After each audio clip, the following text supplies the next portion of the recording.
Ito po 80 na lang, ito 20 na lang. Ito lang yung dala kong pera eh. Pinagantay mo kami, no? Ikaw naman ang bahala. Anay, may gusto mo ba kayo? Opo, bibigay ko sana sa apo ko.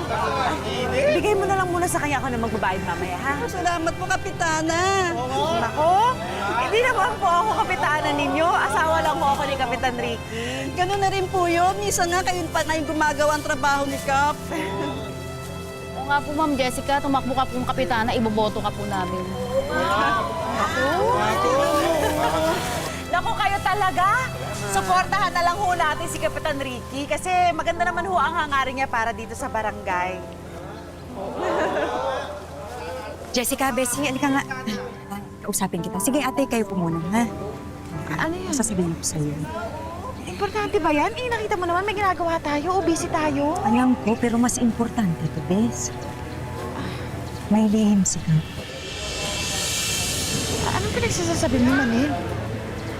Jessica, nakita ko yung asawang pumasok ng hotel. Manil, hindi naman babaero ang asawa ko. Sige, Bes, pero kung hindi, edi samahan mo ako doon ngayon. Tingnan natin. Nang magkaalaman tayo. Hmm?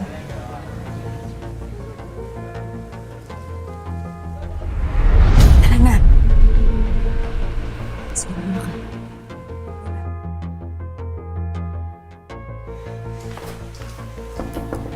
Hello, room service po.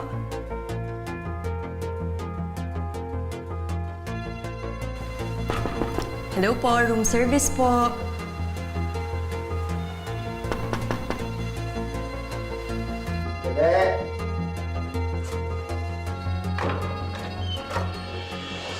Sabi ko sa'yo eh. Ricky? Sino kasama mo dyan sa loob? Ano ba? Hayop ka! Sinabi ko ba naman kay Manel, hindi ka babaero? Sino kasama mo dyan? Sandali! Ano ka ba? Tumahimik ka nga! Huwag ka nga dito manggulo! Usap tayo sa bahay. Sige na, sige na! Bakit? Hayop ka! Ito ah! Papasyusin ako dyan sa loob! Sino kasama ka? Sandali!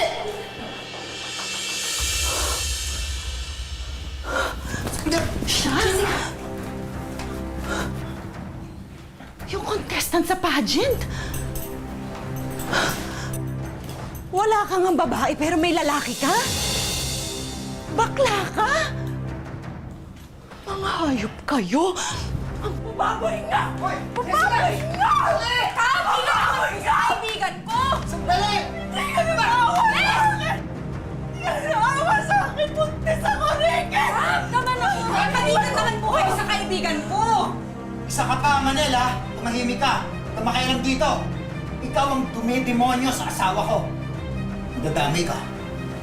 Kaya na, uwi na tayo! Teka lang! Paano ako? Sumama ka sa bahay. Mag-uusap tayong tatlo. Dali mo yung damit mo. Dali mo yung bag ko. Bes,